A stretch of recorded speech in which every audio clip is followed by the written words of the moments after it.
Hey everybody, welcome back to Healed Ho Called. Today we're talking about leadership, not the loud kind, but the faithful kind, the kind built quietly over time. I'm honored to be joined by Evelyn Lynch, leader, mentor, and vice president of C.L. Lynch Mortuary, who spent more than 35 years leading in public service, ministry, and marriage with steady faith and consistency. Her leadership wasn't built for applause, but built for impact. And if you've ever wondered whether your quiet obedience really matters, this conversation is for you. Hello, Evelyn. Hello, Wendy. So I would love for you to look back and share with us what first stirred your heart toward leadership and serving people. So I grew up in church, literally. I've been in church been since inception, my mother's womb. And so I saw literally my whole life my parents lead. Not only lead the family, but lead in church, lead in community. And so my heart and passion, I would have to say, for serving, for leadership came from my parents. Wonderful people. I often tell people, you see people of faith, they say, oh, the faith movement. My parents were probably the first faith people that I ever met, ever knew, ever really knew. So, quick story, my parents, they were married and they prayed for six children, three boys, three girls, and a set of twins. And they said, Lord, if you give us what we ask for, we will give our children back to you. So we have three boys, three girls, and a set of twins in that six. And all of us are in ministry today. Every Oh, single last one of us. that's Yeah. cool. Yeah, and so I saw them serve. I saw them lead different areas, different parts in the church, leading even on the job, mentoring, people on the job, helping people on the job professionally and personally. And so really that my inspiration or my, I guess, motivation, my desire really to help people was seeing them lead, just not in the home, but also in the marketplace. That's beautiful. So, over the last 35 years of leading in different spaces, what were some moments that refined you, maybe even stretched you into the leader you are today? Ooh, I have a lot of stories and we don't have a lot of time. But I will go with this one. So I a few, but this one in particularly, the job that I just retired from about 4 years ago now was city of Los Angeles. And I was really quietly leading, like you said, just learning, learning tasks, doing everything that I was asked to do. And so I began to move up the ranks. And the more I moved up the ranks, the more, responsibility I had. And I'm gonna just say it, Wendy, I was killing it. Doing well. And so not just, on the I guess the business side of it, but also with helping people. Before I retired, I cannot count the number of people that I assisted both professionally and personally. When I was reading and I'm skipping ahead, when I was reading my bye-bye letters, I cried. I had to stop because I didn't know the impact I had on people. But probably some of the moments that really defined me is when we switched over to a new billing department. Hmm. And in that billing department, we just anyway, it was a fiasco. It was very chaotic. But because I had worked in so many units, I had led in so many units, I really knew the direction to take. And not just the direction, I knew how to build teams. And those teams helped us to get beyond the problems and issues and challenges really that we were having. Customers were being overbilled, not billed at all, turned off. I mean, the whole gamut. It was really crazy. So you say what defined me was me bringing us out of those challenges, me updating the billing system, providing training for people who didn't know. Again, building those teams to help me refine, I guess, the collections and severance processes. And so, with doing all of that, having these teams, we were put back on track. People were not being billed incorrectly. People were not being turned off, and because of an error, and then the billing side, training the representatives, especially the new representatives, on the billing processes and how to explain it. And so it was a lot. I was also over the commercial department, and the commercial department, they stopped coming to work, honestly, because they did not have anybody to lead them or to guide them. And so bringing them back on, I had the training. So let me tell you this, it was probably 8 people coming to work every day. And after we got the training going, after, imparting information and wisdom and all of this, I had about all 30 people return to work and Uh, began to work. We had the electric vehicle station, and that was totally new. I put up training. I mean, Wendy, I'm telling you, I cannot go into all of it. I don't even remember. I did a lot. So that was probably a defining moment for me. And it mhm. really helped me to learn really more about me. Like I'm really capable of doing anything. I tell people I went to Biola University, and Biola University teaches you, and they kind of change your mindset that you can run any company. So I believe that, and not knowing that I actually could until I was put in that position. But when I tell you that I did a lot, it is documented, all of the things that I have done, the policies, the procedures, training, all of that has been documented. And so I really thank God for that opportunity, because it allowed me to see, how much I was capable for in the marketplace. Again, in church, that was easy. I saw my parents lead. I was over a lot of departments in the church. I'm over Christian Ed, have been over for over 25 years. And it just amazes me how God just continues to give me the wisdom and the information, or the downloads that I need just to continue to pursue in those areas. And so all of that helped me now with managing and marketing as vice president of CL Lynch Mortuary.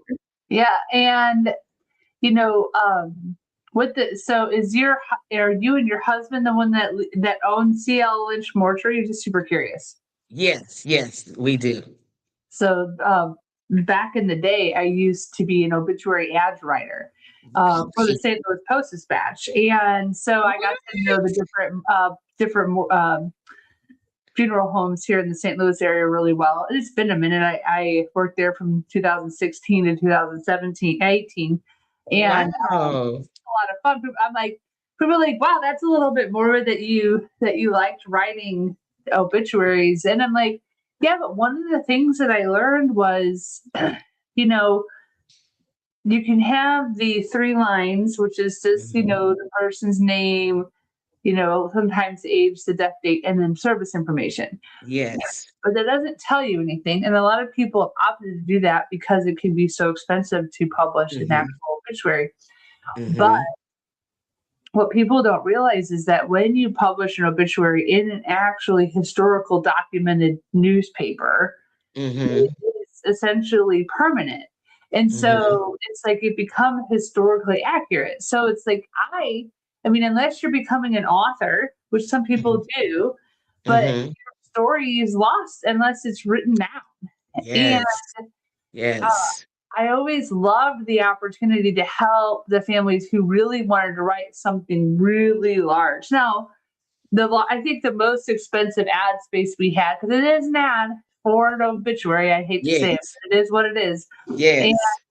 it was like $6,000 for this Wow. obituary, but they wanted a photo, and she was I can't remember who she was anymore at this point, but she was a prominent person in the Mhm. community, right? So Okay. where she had a really great history of these historical, events that she was a part of. But you don't have to have historical event history in your life for your story to mean something for the world to remember. Hmm. Hmm. What would Hmm. you say? And I know this isn't really a question that I had planned, but what is your favorite part of serving? Because it's a service when you help people Hmm. whose loved ones have passed away. What's your Yes. You know, because it's a real honor. What is your favorite part of doing all of that? Being able to guide the families through the entire process. My Mm, husband, I would have to say he's a master at it. He's just he's really, really good and I'm learning, but just in the servant capacity and just working in customer service for over 35 years. Honestly, more than that, because prior to working for the city, I worked in servants roles, serving, capacity. So it's just about making sure that the customer, the family is satisfied, that they have everything that they need. You're able to answer all the questions that they have. And even if I don't have the answer, and this is something that I learned in customer service, I uh, get the answer and I go back, so that they are totally satisfied. So what is fulfilling for me is making sure the family has everything that they need. All right. the answers, everything, all the questions are answered. There are no tricks, no hidden fees, no hidden charges. We offer transparent pricing is all on. There's nothing, you don't have to guess, or are they going to? No, everything is transparent. We have packages, so everything is all inclusive. And so that's one other thing that I really like that we do is we offer all inclusive packages. So you don't have to go get your programs, write your obituary, get your Mm, own flowers, get your own, guest book. You don't have to do any of that. We do all of that for you. I like to say we are the wedding planners of the funeral industry, yeah, if I can say that, right? yeah, So we're planners, right? We're planning your. This is a major life event, and so we are planning the event, for your loved one to have a memorable celebration. So again, for me, is making sure the families are totally satisfied. right. And obviously there's always ways to plan, but when it really comes into play, where you guys shine, is when the people who have loved ones pass away very unexpectedly. Yes, And yes, like it's one thing to their planned, they're 100 years old, that's one thing. But man, yes, having and it's I know some people might think, well, this is a really morbid conversation, but it isn't. It's like, I mean, I mhm, guess technically it is, but yeah, yeah, it's you don't really realize how gifted people who choose to work and feel called in that mhm, space, because mhm, you can't do it unless you feel called. Then it would be a right. tough space to be in. Yes, yes, absolutely. And a lot of people that my husband started with, like in school, because in California, you have to go to school, you have to get a license even after you attend school. So a lot of people that attended school, embalming schools, my husband's an embalmer and a licensed funeral director. You Mm, have to go, and a lot of people are no longer embalmers, or some people they start out as a funeral director, but then they move to a different capacity in the mm, business. But like you said, he absolutely loves it. He's a servant leader, and so he is just called to help people. He has a ministry of help, so he's just called to help people. He loves helping people. He loves, I mean, so much. This guy, I say this guy, my husband, he created something called concierge service, and so my husband has worked in the industry for probably 38 years, and so people have followed him everywhere he's gone. So when we started CL Lynch Mortuary, he started concierge service. And concierge service means we go to you, we plan everything in the comfort of your home. You basically don't have to leave your home until the day of the service. Also, basically, you provide us the clothing, you provide us the information for the obituary, you make the payment, and you show up to the service. We plan everything else for you. So, yeah, go into the home. Unfortunately, it's a really bad time for a lot of people. They don't want to get up. They don't feel like leaving the home. And so we just try to make it convenient for uh, the families. Yeah, that's yeah, really beautiful. So yeah. to get back on topic of, well, the Right. main beautiful gift that you have is, how has your faith quietly shaped the way you lead, especially in seasons that require endurance? So again, I grew up in church. My parents were the first faith leaders that I've ever known. And I just watched them and watched their faith and watched God move in their lives. And so growing up, I had my own challenges. I was accused of um, I was accused of stealing when I worked for the police department.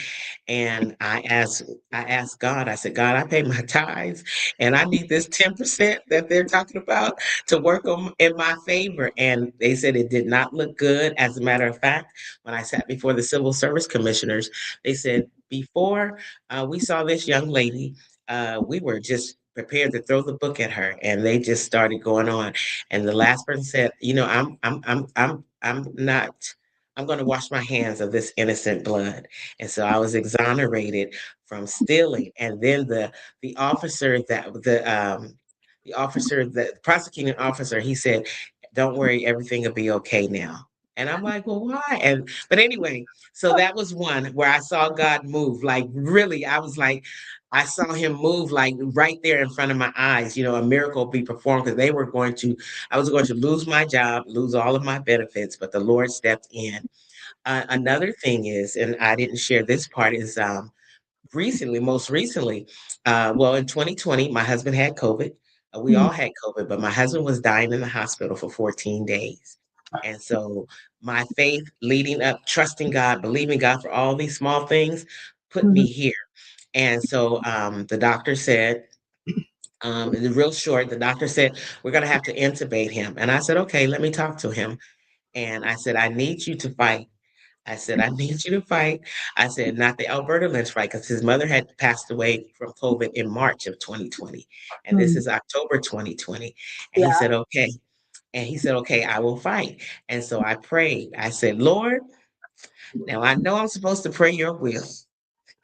I know that you know your will needs to be done, but Jesus, I need you to know that I am not ready for him to die. His daughter's not ready for him to die, and you, Lord, you see, he's gonna fight. I said, so Lord, I'm supposed to pray your will, but again, I need you to know that we are not ready for this. And so at after that prayer, I knew that my husband wasn't going to die. The Lord didn't tell me he was going to die, but I knew in my spirit that the Lord was going to die, that he was not going to die. And so I called the family, my siblings, his brother, and I called a couple of his friends. And I called my best friend. She's in Houston. She said a prayer, very, very powerful prayer. And then I called his friends, and his friends started a prayer vigil on Tuesdays and Thursdays, Tuesdays and Fridays. It said until he comes home. People literally, Wendy, were praying all across the world. When I tell you, different parts of Mexico, Brazil, different parts of Africa, different parts of Europe, Canada, all across the United States, people were praying. And when I tell you my faith, I felt the prayers of the people strengthen me. My faith increased. I said, God, I know this is not what you said. This is not the promises you have made to us have not been fulfilled. So he cannot die. They Yeah. have not been fulfilled. You said, you know, you will follow your word until it's performed. Your word has not been performed with him laying up in laying in the hospital, you know, dying. And so the doctors call me every day. They said, Mrs. Lynch, she's not doing well. I said, it's okay, we're praying. They said, but you don't understand. I said, no, you don't understand. We're praying and we believe our prayers. So when I tell you people were praying, Wendy, I promise you there were probably hundreds initially of people calling. They were praying every day. We found out later. They were supposed to pray Tuesdays and Fridays. They were praying every day for my husband. So when my faith, it just felt charged. I would say, charge your faith, people. Charge your faith. Starve your doubts. Charge your faith. Charge your faith. We don't need your ooh, charge your faith. When you're going through, I tell people to charge your faith. Go back to the scriptures. Look at the record. Has God ever failed you? Mm-mm. Has he ever failed you? We pray what God's will is. When you pray the will of God, you won't be disappointed. Why? Because he's already ordained for that to happen. He did not ordain for my husband to pass away at that time. And I knew that. And I said, we're going to stand on the Bible. We're going to stand on the word of God. We're going to stand on faith. So all of those years of watching my parents, uh, and my grandmothers, women of faith, believe God for things and God performing miracles, being healed of cancer, different things that I witnessed, even growing up in church, people coming into the church, intoxicated and leaving sober. I'm telling you so many things that shaped my journey of faith. And so when it came to my husband and I, the journey that of him being sick, him dying in the hospital, I said, Lord, this is not what you said. And so, Mhm. because of that, and because of my faith, because what the doctors were saying, I didn't crumble. I didn't fall. I didn't. Oh, what was? I didn't. I thank God that my faith was strong enough where I didn't, have to. I believe God. Let me just say that I believe God for what He's doing, and so. We wrote a book about it. It's called My Journey. I'm a Survivor, My COVID Journey. And all of the story is in there, just the walk of faith. And it's really about community, family, faith, just believing what God said He's going to do. And so, yeah, that's really how my faith journey got me here. It's just really believing God. And even on my worst day, Wendy, God is still good. And His word is never changing. And He will do exactly what He says. But the Bible says God is not a man that He should lie, neither is He the Son of Man that He should repent. If He said it, He will do it. If He spoke it, He will make it good. And I believe that. I believe the Bible. So I believe that my faith is where it is because of my upbringing, because of my training, and the experiences that I've had Mhm. on this journey. It's really beautiful. When you reflect on your journey, career, marriage, and ministry, have you ever paused and realized how much wisdom you've gathered simply by walking faithfully through each season? Yeah, I really do. And honestly, I really didn't realize it until a friend told me. She said, Evelyn, you have more wisdom than you know. And I was Mhm. like, I do. And that was like always my thing. I do? Really?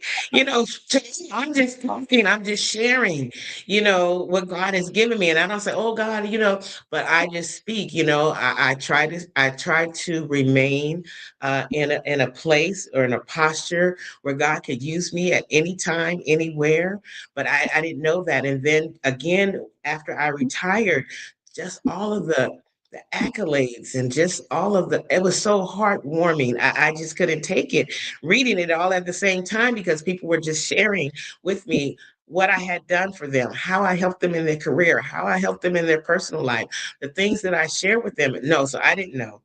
I didn't know. And so again, I thank God, just for the opportunity just to share, not saying, oh, Evelyn is this or Evelyn. No, I thank God for the opportunity to share and that people can look at me and come to me and trust me with their personal and, professional issues or challenges. Yeah, that's beautiful. Um, so let's have one more really good question for the person listening who feels called to lead well, but is unsure whether they have what it takes. What would you want them to remember today? If you feel that you're called and you don't not sure, I would say just I would say take some classes. I would say find a mentor, find a coach. Hmm. Uh, as a believer, we seek God. He says, seek Him first, and His righteousness. Matthew 6:26. What is it? 6:26. I forgot the scripture. I'm sorry. I just went blank real quick. But seek 6:33. Matthew 6:33. Seek ye first the kingdom of God and His righteousness, and all these things shall be added unto you. So, do you want to become a leader? And if you are a leader, how can you improve as a leader? And so, with that, you need a coach, you need a mentor, you need to go to school, take some classes. I went back to Biola University and I have a master's degree in organizational leadership because I knew that I was a leader, but I wanted to improve on being a leader. And it really, really dramatically helped my leadership skills, open up my eyes to different things, to how to lead. And so, again, if you're unsure, if you believe you're called to lead and you're unsure, let me put this in here. Everybody is a leader. Somebody's watching you, somebody's following you. So, do you want to be the best leader that you can be? And in order to be the best leader that you can be, you need help. You cannot do it alone. I used to think leaders were born. you have some characteristics, but leaders are built. And so if Mm. you want to be the best leader that you can be, you need to be trained, you need to go to school, you need to take some courses. Definitely you need a mentor and coach. So you have to find out what area of leadership would you like to work in? Is it church ministry? Is it in the marketplace? Do you want to mentor girls? I have a mentoring program too for girls. You want to, what do you want to do in life? Who do you want to lead? And so you have to kind of start there and then just begin to write things down. The things that God gives you, write them down, get a journal, and write down specific things, that you're being shown or, that you feel or that you believe, categorize those things and just work it out, process the things that you're writing down, and then go from there. Because everybody is a leader, but you have to find out what area you want to lead in. Oh, that's really beautiful. And so thank you so much, Evelyn, for Mhm. sharing all of these beautiful nuggets of wisdom. Because I really loved how you had said leadership isn't just born, it's really built. Mhm. And it's like one of the things that I've learned is so often people feel like they need to know it all from the beginning. And Mhm. oh, like, well, but my life isn't what it isn't now at my 50s, what I did in my 20s. But Mhm. I don't know if you've ever heard of Lance Wallnau, but he's really big on talking about conversions, which Mm. is everything God has ever brought you through or taught you. It Yes. ends up kind of like it around the 50-year-old and older age. It's like comes all together and poof. It's like why people all of a sudden, you know, nothing happens. Not nothing, but it's like Right. nothing, boom. And it's because Right. it takes that long. It takes that Yes. experience to build you into who God created you to be. Moses didn't deliver the Israelites until he was 80. You've got, Right. it's like so often it takes a long time to get the experience God That's needs right. you to That's right. be built into that leader to change the world he wants you to change. Yes. Yes. Yes. So true. So So true. So true. well, this has been absolutely wonderful. And so thank you so much for reminding us that leadership doesn't have to be loud to be lasting and that faithfulness over time is never wasted. If you're listening today and you've wondered whether your quiet obedience matters in your marriage, your workplace, your Mm. community, I hope this conversation anchored you. Legacy isn't built in spotlight moments, it's built with steady ones. And your leadership begins exactly where you are, choosing integrity, choosing faith, and choosing consistency one day at a time. If this conversation encouraged you, share it with someone who's leading quietly behind the scenes. And always remember, you're not defined by your struggle, you're not limited by your season, and you're being formed to be healed, whole, and called. Until see you next time. Bye bye. Bye bye.